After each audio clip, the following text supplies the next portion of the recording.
What's up, guys? Welcome back to another video. And what we have here today, we have the Jeep again, the 3.6, and today we're going to replace the left catalytic converter. So let me show you guys. I did the right side yesterday. The right side was maybe like a 9 out of 10. This thing was like super difficult, but I figured it out and we got it in. So now we just got to figure out this side and what it's looking like. We're gonna have to clear some of this stuff up, maybe just the we just gotta free this portion up. Gonna have to hit this out the way a little bit. We have an exhaust clamp right here we're gonna have to drop down, and then we have a couple bolts up there that we're gonna have to remove.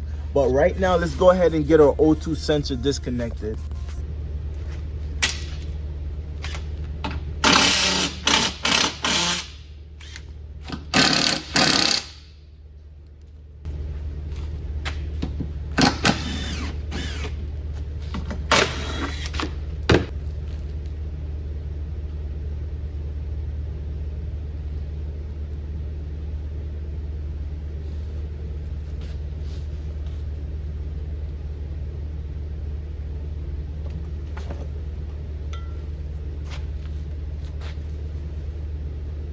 All right, guys, so now I got that O2 sensor disconnected.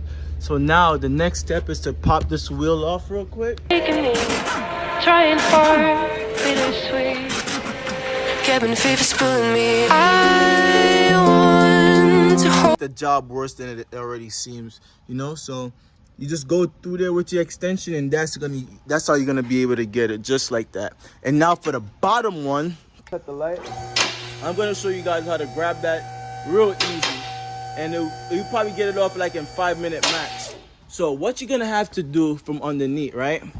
From underneath, you're gonna have to reach your hands underneath here, right, with a straight ratchet, and then that's how you're gonna be able to loosen that bolt. You don't have to take it completely out, guys. You just have to just move it out the way. Don't completely remove these bolts, because you're gonna have a nightmare when you have to get them back. However, you're gonna have to take each of them out to get the exhaust shield, the exhaust gasket on. You're gonna have to take both of them to get the exhaust gasket on, and then when you lay the gasket on, you screw the bolts in, and that's how you're gonna be able to get the downpipe on back easily, right? So if you guys look, we gotta also go up top and disconnect another O2 sensor. I think it's right there. Maybe we could get it. I'm not too sure. Let's see. Shit with a swivel, guys. A long extension with a swivel. Let's see.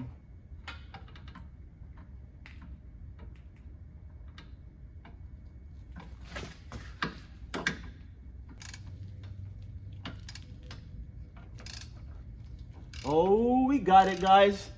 So you need a long extension. Don't fall, don't fall. So you need a long extension, guys, and then you could get it through this little path right here. So if you guys look straight up, you're probably gonna be able to see the socket. Look straight up, you're gonna be able to see the socket in there somewhere. So that's where I'm loosening it.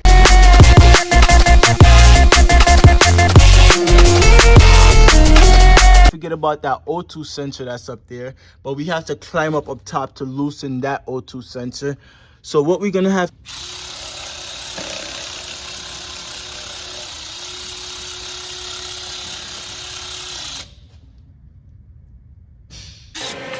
cabin fever's pulling me. I want to hold on to something.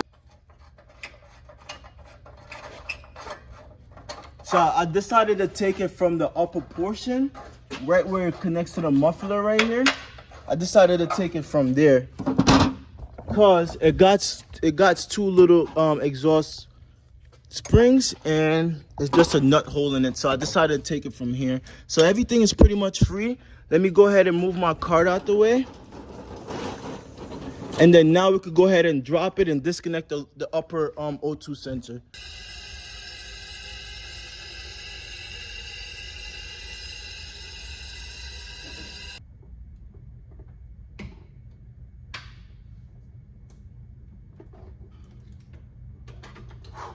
Got it. There you go. Oh man. See, I was fighting that thing with my gloves. Yeah. God damn. So now I can disconnect and bring it back. crack it loose. Crack him loose. Crack him loose. Crack him loose. Now we can use this shit to finish up, guys. I want to hold on to something greater. I feel the way it's going. Told you guys that shit was gonna fall down. Let me not break my O2 sensors, cause we're gonna need to reuse these. Bittersweet.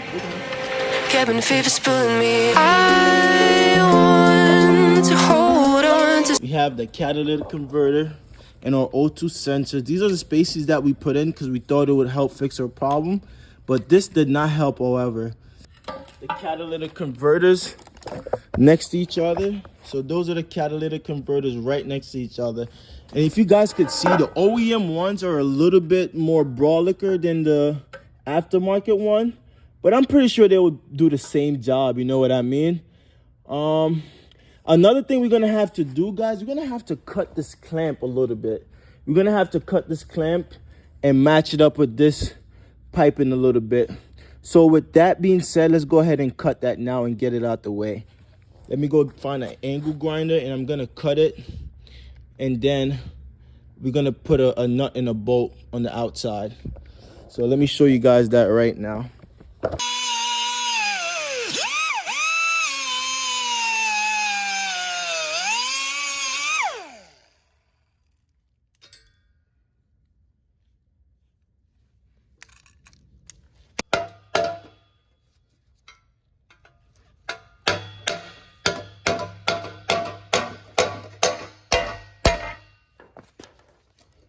Understanding that if I can't get these clamps to go back on, I'm just gonna order new ones, leave the exhaust disconnected for now, and then another day I just put them on. No big deal to stress out for right now, because we didn't order all the hardware that we needed. So I'm not even gonna stress, guys. I'm just gonna put these ones back with the new gasket at the exhaust and make sure there's no leak towards the exhaust manifold itself. And then we go from there, because if it leaks down further towards the muffler to the rear of the car, that's not a big deal, because that's not hard to get to, you know what I mean? At least up top now, that's a different story. That's gonna be a nightmare to get to, guys. So now I'm just putting the clamps back on. I know we're probably gonna have a leak right there, guys. I don't give a crap at this point. It's late, I wanna go home.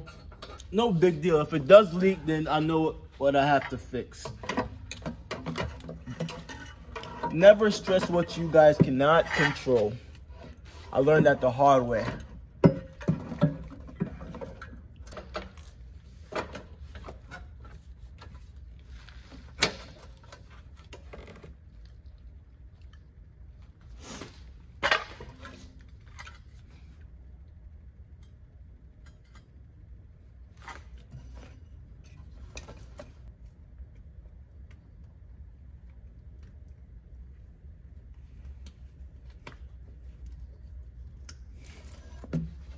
All right, guys, so let me show you guys where I'm at right now. So this is the only part that's gonna give me an issue, literally right there, guys. And sorry, my phone just died. And the only reason I stated that it's gonna give me a problem is because this clamp doesn't want to sit flush and I can't get it to close up with the exhaust. So it's gonna be hanging like this for a while. When I get the other portion tightened up, then I come back down and fix that piece right there. So this is gonna be the last piece to be connected. So guys, here's the Jeep running, and we have one exhaust leak coming from right here, and that's because I reused the old clamp. So we're gonna order a new one, and that should solve our exhaust leaking issue. So everything is all squared away.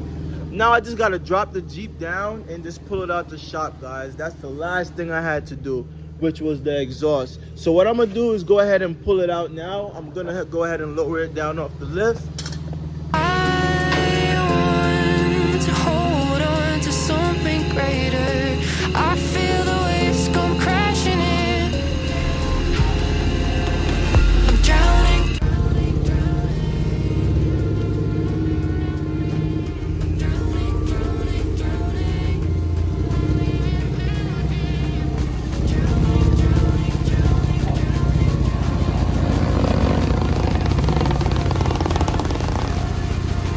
only thing that was left that we had to do was just to fix that clamp, and we just gotta order one. But if you guys like videos like this, don't forget to like and subscribe, guys. I'll catch you guys in the next one. Peace. Any questions, make sure you guys hop down in the comment section, and don't forget to like this video, because there's not a lot of videos up there of people working on catalytic converters on a 3.6 liter Jeep Grand Cherokee. So make sure you guys drop a like and freaking subscribe. Catch you guys in the next one. Peace.